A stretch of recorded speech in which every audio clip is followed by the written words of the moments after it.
frères et sœurs, un mot pour aujourd'hui, et j'aimerais vous parler du Dieu révélé. Non pas celui qu'on imagine, barbe blanche cachée dans les nuages, comme la mythologie vraiment la déformée, mais j'aimerais vous parler de ce Père qui veut se révéler aux mortels que nous sommes, à ses créatures, car ce bon Père est aussi notre Créateur, et il n'a qu'un seul désir, comme à l'époque du Jardin d'Éden, venir parcourir notre vie chaque jour, venir dans notre intimité comme pour parler avec nous, partager le bon repas, venir à notre table. Dieu veut se révéler. Mais comment vivre cette révélation de Dieu si ce n'est par sa parole et par l'Esprit Saint ? Nous ne pouvons connaître Dieu. En tout cas, tu peux connaître des choses sur Dieu, mais connaître Dieu ne peut se faire que d'une manière surnaturelle, d'une manière où Dieu agit en honorant ta foi. Et aujourd'hui, tu peux connaître et faire le constat de moi, je connais plein de choses sur Dieu. Je connais des noms qui le caractérisent. Je connais même son œuvre, je connais sa volonté.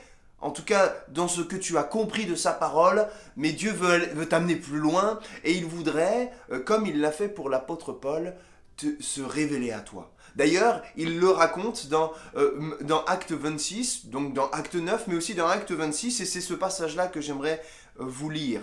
Vers le milieu du jour, alors que j'étais en chemin, j'ai vu resplendir autour de moi et de mes compagnons de route une lumière venue du ciel, plus éblouissante que le soleil. Nous sommes tous tombés par terre. Et j'ai entendu une voix qui me disait en langue hébraïque, « Saul, Saul, pourquoi me persécutes-tu ? Il te serait dur de te rebeller contre les aiguillons. » J'ai répondu, « Qui es-tu, Seigneur ?» Et le Seigneur a dit, « Je suis Jésus que tu persécutes. Mais lève-toi et tiens-toi debout, car je te suis apparu, je me suis révélé à toi, dira Jésus, pour faire de toi le serviteur et le témoin de ce que tu as vu et de ce que je te montrerai. Je t'ai choisi du milieu de ce peuple et des non-juifs vers qui je t'envoie. Je t'envoie à leur ouvrir les yeux pour qu'ils passent des ténèbres à la lumière de la puissance de Satan à Dieu, pour qu'ils reçoivent par la foi en moi le pardon des péchés et une part d'héritage avec les rachetés, les saints, ceux qui ont déjà accepté Jésus pour Maître et Seigneur. Amen. Acte 26, versets 13 à 18. Jésus vient se révéler à Saul de Tarse. Vous voyez, Saul de Tarse, pour reprendre un peu le contexte, c'était un religieux très zélé. Il siégeait au Sanhédrin, il était parmi la jeune génération des chefs religieux, il était une pointure, fils spirituel de Gamaliel, un maître émérité de la parole. Il avait tout pour être ceux qui sont qualifiés, en tout cas ceux qui donnent l'impression de connaître Dieu. Et pourtant, Dieu a dû se révéler par l'intermédiaire de son Fils, premièrement pour l'arrêter dans le chemin de la folie qui jalonnait sa vie. Saul de Tarse était zélé pour les choses de Dieu. On pourrait se dire, mince, il connaissait Dieu. Pourquoi alors s'est-il trompé ? Tout simplement parce que la bonne volonté qui est en chacun d'entre nous ne suffit pas. On peut être zélé, on peut être motivé pour connaître Dieu et faire connaître aux autres dieux. Si nous nous y prenons par nos propres forces, nous ferons erreur 100% du temps. Ce matin, la première des choses, laissons Dieu se révéler à nos cœurs pour qu'il nous arrête dans notre folie, la folie du péché. Et si ce matin tu n'as pas rencontré Jésus de manière personnelle, que tu n'as pas rencontré ce Dieu qui veut se révéler à ton cœur, alors stop, laisse Jésus te parler, comme il l'a fait à Saul de Tarse. Dieu souhaite l'arrêter dans la folie, la course de son péché. Deuxième chose, il se montre à lui et lui fait entendre sa voix. Vous avez vu cette lumière qui a resplendi, qui est venue comme un plein phare face et à contresens de la folie du péché qui gangrénait Saul de Tarse, était plus éblouissante que le soleil. D'une manière surnaturelle, Jésus s'est révélé à lui.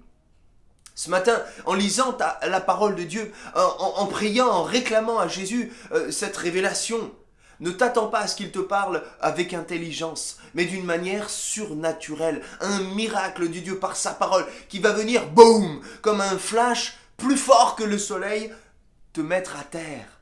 Nous avons besoin avec humilité de venir tendre l'oreille et d'entendre la voix de Dieu. De la même manière que Jésus est venu parler à Saul de Tarse, il est venu, et je recite ce passage, je recite ce que Jésus a dit, je te suis apparu.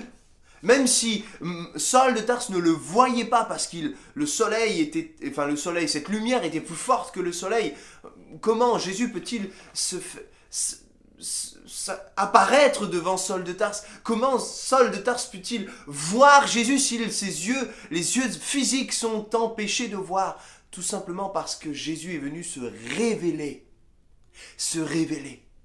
Oh, le Seigneur le dit, il veut aussi, et troisième chose, avant d'aller plus loin, Jésus vient se révéler à nous pour nous ouvrir la voie et tout simplement nous montrer dans quel chemin nous engouffrer. Pour nous aujourd'hui, et j'aimerais te poser la question, souhaites-tu vivre une révélation toute nouvelle, rafraîchie de la part de Dieu? Jean 1, 18, il est dit dans la version Semeur, « Personne n'a jamais vu Dieu. Dieu le Fils unique qui vit dans l'intimité du Père nous l'a révélé. » Si tu veux vivre et connaître Dieu, et je reviendrai sur le verbe reconnaître, de la meilleure des façons, en tout cas dans la manière spirituelle et biblique, il faut que Jésus te le révèle. Il est le médiateur. Il est celui qui vient nous prendre par la main et nous réunit avec le Père. Jésus nous l'a révélé. Cette révélation se fait par notre Jésus-Christ. Et Saul de Tarse, qui était consacré dans son service activement à la tâche pour plaire à Dieu, se trompait. Est-ce qu'avec humilité ce matin on peut dire Jésus, voilà, je te sers, je te suis fidèle, je fais plein de choses pour toi, même je parle autour de toi, de moi, de toi. Seigneur, si je fais fausse route, révèle-toi à moi.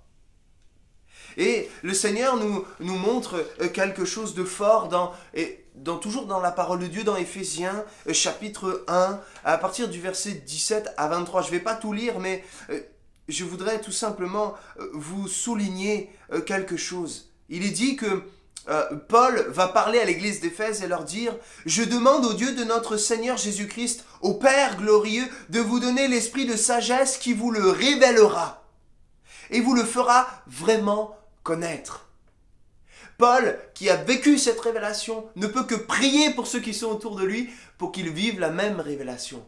Non pas pour être arrêté physiquement par une lumière éclatante, même si si dans la volonté de Dieu se fasse, que Dieu te bénisse, mais en tout cas, par l'Esprit, qui veut te faire connaître le Père, pour vraiment le connaître.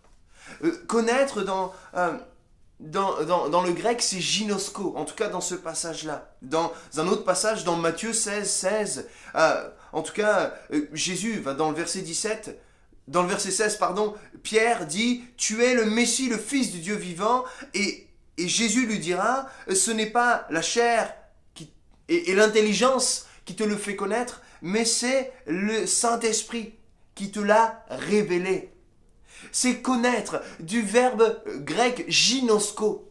Ginosko en grec, c'est entrer dans l'intimité.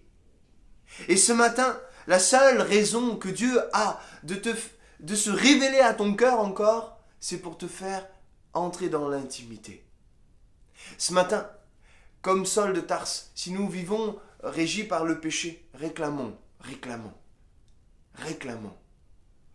cette manifestation, cette révélation. Que ce matin, à l'aube d'une reprise de culte, nous puissions chercher la révélation de Dieu. Non pas ce que j'ai compris, mais que parce que Christ nous a ouvert la voie par ses meurtrissures, je puisse bénéficier de cette révélation pour vraiment connaître Jésus. Et par Jésus, le Père. Soyons bénis et prions encore pour vivre cette révélation qui est surnaturelle, la révélation de Dieu. Soyez bénis mes frères et sœurs.